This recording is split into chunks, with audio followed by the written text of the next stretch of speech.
Well, hi, everybody. This is Don Stewart, and welcome to our second edition of Breaking News for this Saturday, the 19th day of April, 2025. And the headlines this afternoon are zeroing in on the U.S.-Iran talks. Here they are. The second round of U.S.-Iran nuclear talks conclude in Rome, a third round to take place in a few days. Well, a few days is another week, next Saturday. After Rome talks, Tehran says Iran and the U.S. are to start designing framework for a nuclear deal. The U.S. said, things are going really well. The talks are constructive. So Iran said the same thing. Now, Iran also says Israel is the only obstacle to nuclear-free Middle East. The foreign minister of Iran made that point.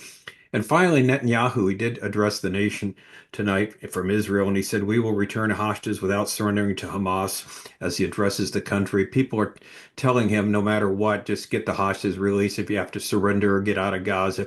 And he's not going to do that, rightly so. Then the needs for 9 million people outweigh the needs for 20 hostages, as bad as you feel about them. You can't change the whole foreign policy and all that because of the few people who are still held captive. It's terrible, but you've got to look after the needs of the majority. So that's what's going on.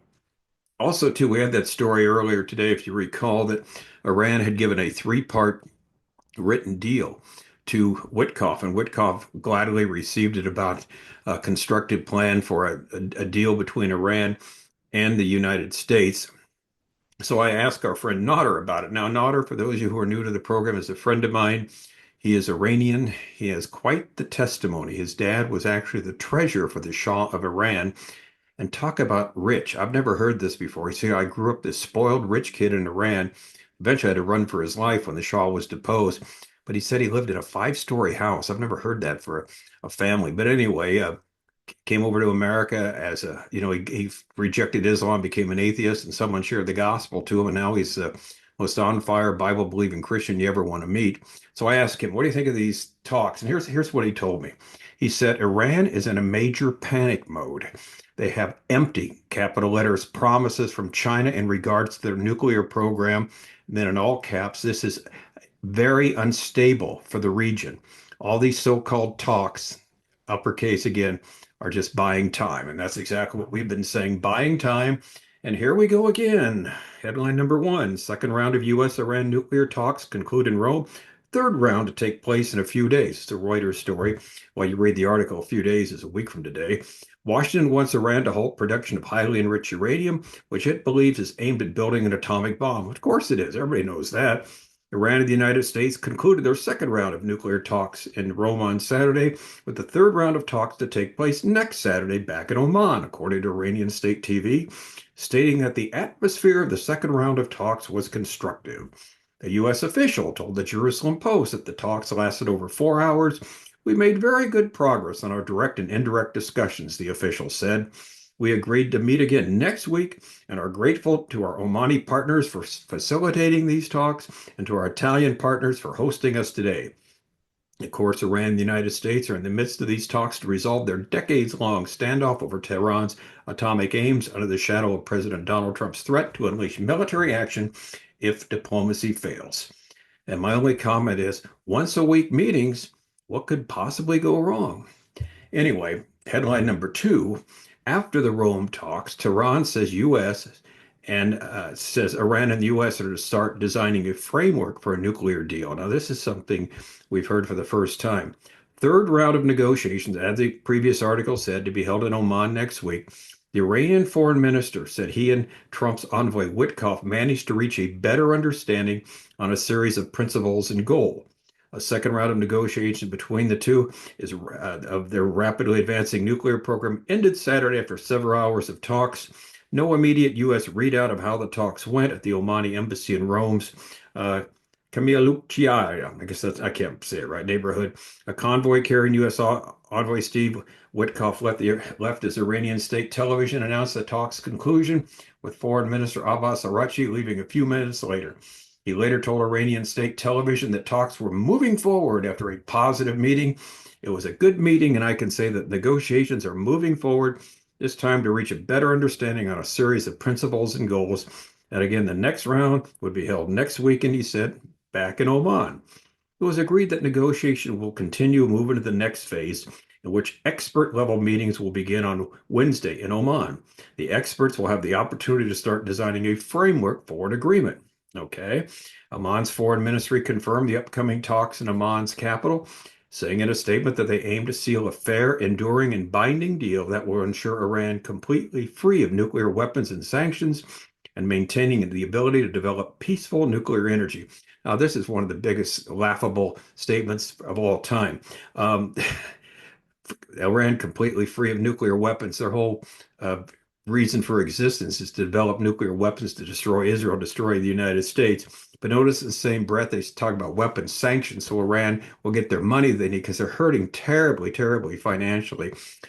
Fortunately for them, China and Russia buy their oil, which is the only thing keeping them afloat. But peaceful nuclear energy. They don't, yeah, as they're sowing terrorism around the world.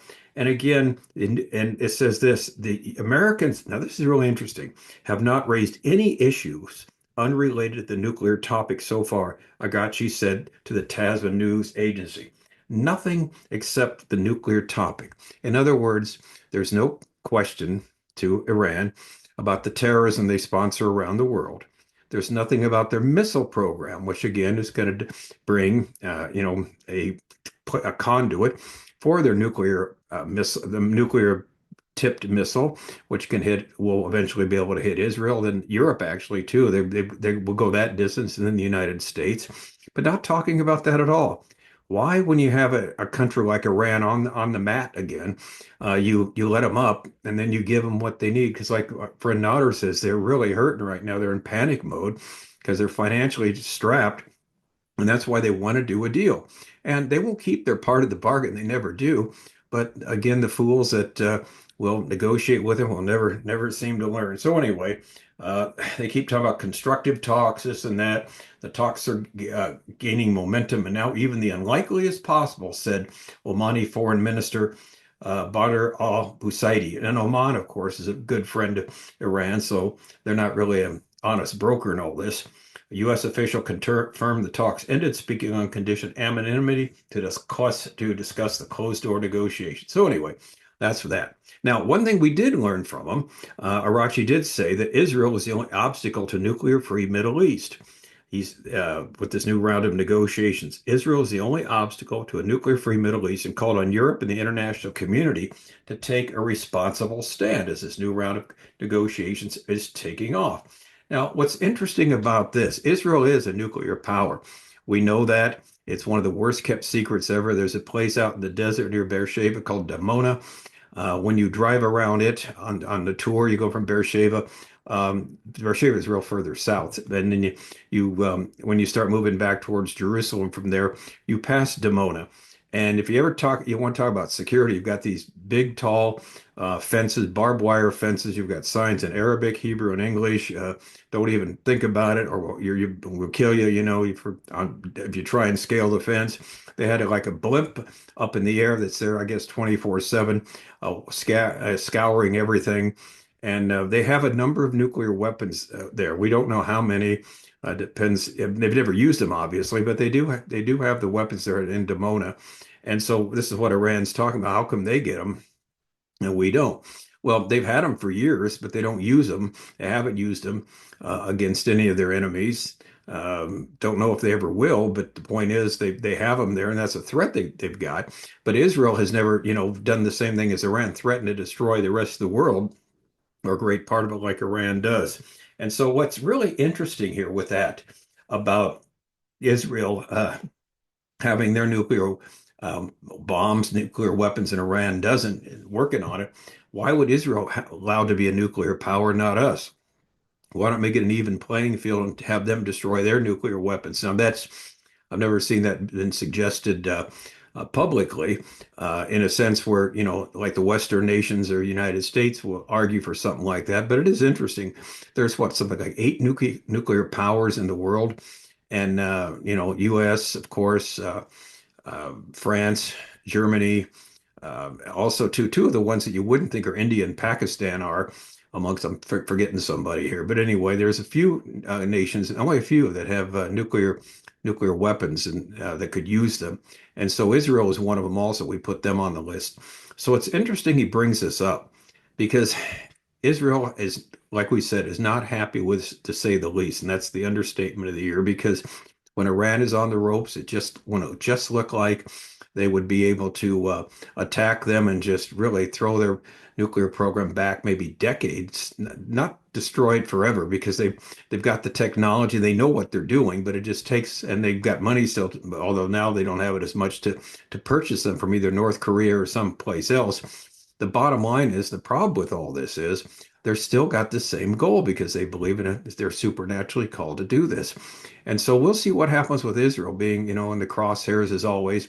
Now, the good news for Israel, we know, of course, in the Bible, they will exist at the time of the end. They won't be destroyed. They're going to go through some really rough times. Iran will continue to exist too, but and be an enemy of Israel, but not the main power in the Middle East. As we've talked about that time and time again from Scripture, it'll be Russia. Iran and Turkey will be surrogates of Russia in this last day's invasion. So interesting, they mention Israel's nuclear program. Will there be pressure put on Israel to, you know, destroy its own nuclear program? That's an interesting thought. We don't know if that'll happen, but wouldn't be surprising if somebody tried to bring it up. Now, finally, Prime Minister Netanyahu. This is so heartbreaking. They had another hostage video of this person, Elkanah Bobot, third video that they've shown of him. That's Hamas. It's terrible, and the man's crying out for his life. Please save me. And again, if someone makes a hostage video, they've been there for 500 and some odd days. You can forgive them for anything they say. None of us I can even imagine how terrible it is, or lose our mind in that. So he's asking for help. But Netanyahu again has said he won't surrender to murderers. He won't. He's rejected any proposal to end the war. If we accept Hamas's demands, it will mean Israel can be forced to surrender. If we capitulate to the dictates of Hamas now, all the great achievements of the war, which we achieved with the merit of our soldiers and our fallen, our heroic injured, all these achievements will disappear. As your prime minister, I will not surrender to murderers who committed the worst massacre against the Jewish people since the Holocaust. Surrender like this will endanger the country and endanger you. And that's obviously the right statement to make. It is heartbreaking, of course. Like our friend David Towle said, as he came back to Israel after being in America for a few months, all he saw everywhere were pictures of the hostages, pray for the hostages, everything, hostage this, hostage that, because the people are hurt, because these are, human beings that are part of the citizenry of Israel that were taken against their will on October 7th, 2023, and they're still there. And so the pressure is enormous. Just give in. We want the hostages back. We can move on. We can't do that. So they have some very tough choices to make in the future too. That is Israel, but they're making good steps militarily. But like I said, they're really, really, really disappointed. That's the understatement of the year, that Trump is deciding to use negotiations instead of force against Iran. And what we've heard now from the past 2 weeks is what? It looks like they're going forward, and they may end up signing a deal. And the deal will be absolutely worthless like all previous deals. But nevertheless, certain people, I guess, never learn. So we'll keep reporting this, and we'll keep praying for the situation. Now, on the good side, today is the day between Good Friday and Easter Sunday. Tomorrow's Easter Sunday. He is risen indeed. We did a video today on our Your Bible Questions Answered, explaining the what happened that Saturday before Easter Sunday. We'll talk about that first thing tomorrow, because it sets the stage for the evidence for the resurrection of Jesus Christ, because all these events are intertwined together. What the Gospels record to show that Jesus is risen indeed. Because of that, you and I hope. In John 14:19, Jesus said, because I live, you're going to live also. So it's a great time of year for us. It tells us we have hope. There's hope beyond this life. There's a reason for existence. We can know who we are, why we're here, and what happens to us when we die because of what Jesus did. So in all of this, we always end every session here on Breaking News optimistically, because we know what the future holds, and we know who holds the future. Even though the immediate future, we might not know what it all holds. The ultimate future, we do, and thank God for that. All right, I'm Don Stewart. Thanks again for watching, and have a happy Easter tomorrow morning, and we'll see you again with another edition of Breaking News. Until then, as always, may the Lord richly, richly bless.